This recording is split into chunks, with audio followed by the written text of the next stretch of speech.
ધારાસભ્ય ગોપાલ ઇટાલિયા, ચૈતર વસાવા, ઈસુદાન ગઢવી સહિતના અનેક નેતાઓ પહોંચ્યા હતા. ગાંધીનગરમાં મુખ્યમંત્રી ભૂપેન્દ્ર પટેલને રજૂઆત કરે છે કે રાહત પેકેજ આપવામાં આવ્યું છે તે અને કરદાના મામલે રાજ્યના ખેડૂતોની વર્તમાન શું સ્થિતિ છે તે જણાવી હતી. અને હવે આ મામલે જવાબ પણ સામે આવ્યો છે કેબિનેટ મંત્રી અર્જુન મોઢવાડિયાનો.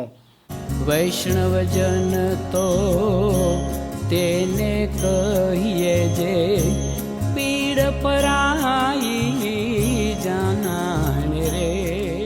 નમસ્કાર, આપ જોઈ રહ્યા છો નવજીવન ન્યૂઝ અને હું છું આપણી સાથે તોફિક ગાંચી. ગુજરાતમાં જે પ્રકારે ખેડૂતોનો કરદાનો મામલો આમ આદમી પાર્ટીએ ઉપાડ્યો, બોટાદનો હળદર કાંડ થાય છે, અનેક નેતા અને ખેડૂતો જેલવાસ ભોગવે છે.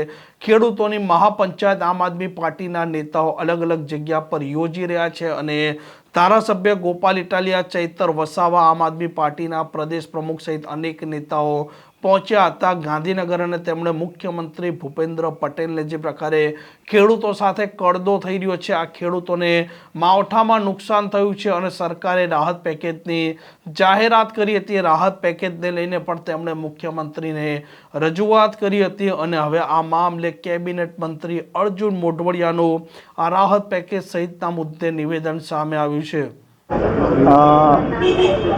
આ ચોમાસા દરમિયાન ખૂબ સારો વરસાદ થવાથી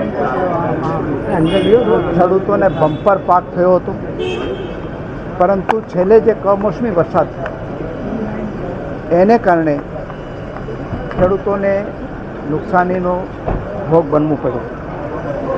એ સંદર્ભે માનનીય મુખ્યમંત્રીશ્રીએ ઉદારતા દાખવીને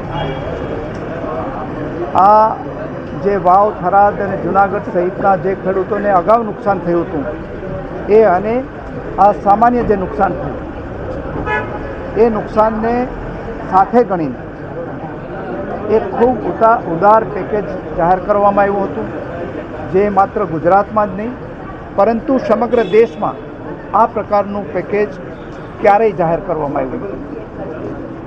આપણા 18,000 ગામો છે, એમાંથી લગભગ 17,000 ગામોને ખેડૂતોને એનો ફાયદો મળ્યો છે.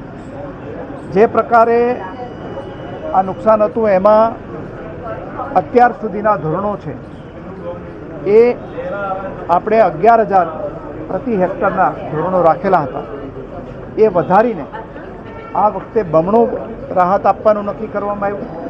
1 હેક્ટર દીઠ 22,000 રૂપિયા અને એક ખેડૂત દીઠ વધુમાં વધુ 44,000 રૂપિયાની રકમ મંજૂર કરવામાં આવી છે. અને એ પ્રકારે આ બંને કૃષિ રાહત પેકેજો છે એમાં કુલ 33,198 ખેડૂતોએ અરજી કરી હતી.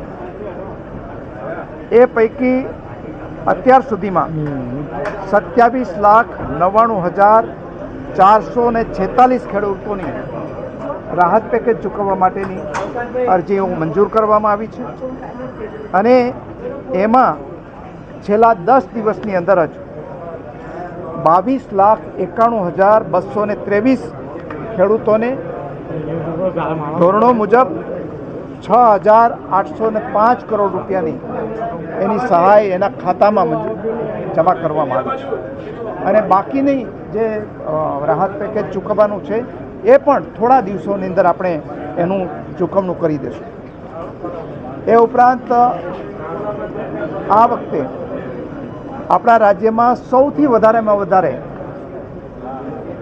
મગફળી, સોયાબીન, મગ અને અડદના જે પાક છે એના ખરીદી કરવાની કાર્યવાહી છે. એમાં પણ આપણા યશસ્વી પ્રધાનમંત્રી નરેન્દ્રભાઈ અને આપણા પ્રતિનિધિ રાષ્ટ્રીય નેતા અમિતભાઈ શાહના સહયોગથી માનનીય મુખ્યમંત્રીશ્રીએ 15,000 કરોડ રૂપિયાની આ ખરીફ પાકોની જે ઉત્પાદન છે એ ટેકાના ભાવે ખરીદી કરવાનું નક્કી કરેલું. અને એમાં આ વખતે જે ખેડૂતોએ અરજી કરી હતી ટેકાના ભાવે પોતાની જણસી વેચવાનું, એમાં 10,11,936 ખેડૂતોએ અરજી કરી હતી. અગાઉના વર્ષમાં માત્ર 4 લાખ ખેડૂતોએ અરજી કરી હતી, એટલે ગયા વર્ષ કરતાં આ વખતે નોંધણીની અંદર 2.5 ગણા ખેડૂતોએ અરજી કરી છે. અને એમાં આ વખતે 4,75,388 ખેડૂતો પાસેથી અત્યાર સુધીમાં 10,49,333 મેટ્રિક ટન જથ્થાની રૂપિયા 7,537 કરોડના મૂલ્યની ખરીદી કરવામાં આવેલ છે. અને જે પૈકી 3,468 કરોડનું તો ચૂકવણું કરી દેવામાં આવ્યું છે. એ ઉપરાંત જે બાકીના ટેકાના ભાવો છે મગફળી સિવાયના, એના પણ ખરીદી ચાલી રહી છે. એટલે આમ જોવા જઈએ તો આ ટૂંકા ગાળાની અંદર ખેડૂતોના ખાતામાં 8,798 કરોડ ચૂકવવામાં આવ્યા છે. કુલ ખેડૂતોને મગફળીના પેકેજ અને આ જે નુકસાનીનું પેકેજ છે બે સાથે ગણીએ તો 26,000 કરોડ જેવી માતબર રકમનું ચૂકવણું થવાનું છે. અને એમાંથી 50% જેટલું તો ચૂકવણું થઈ ગયેલું છે. એ સંદર્ભે આજે આખા ગુજરાતના સહકારી આગેવાનો, ખેડૂત આગેવાનો, ભારતીય જનતા પાર્ટીના કિસાન મોરચાના આગેવાનો, સંગઠનના આગેવાનો, ધારાસભ્યો અને મંત્રીમંડળના સભ્યોએ મુખ્યમંત્રીશ્રીને રૂબરૂ જઈને એને અભિનંદન આપ્યા છે અને એનો આભાર માન્યો.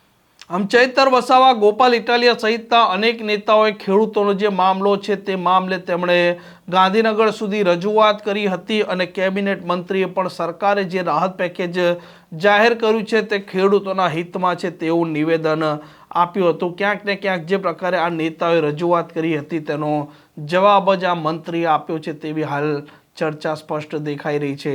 આ પ્રકારના સમાચાર પ્રકારના અહેવાલ માટે નવજીવન ન્યૂઝ ડિયા ચેનલ સાથે જોડાયેલા રહો. નમસ્કાર.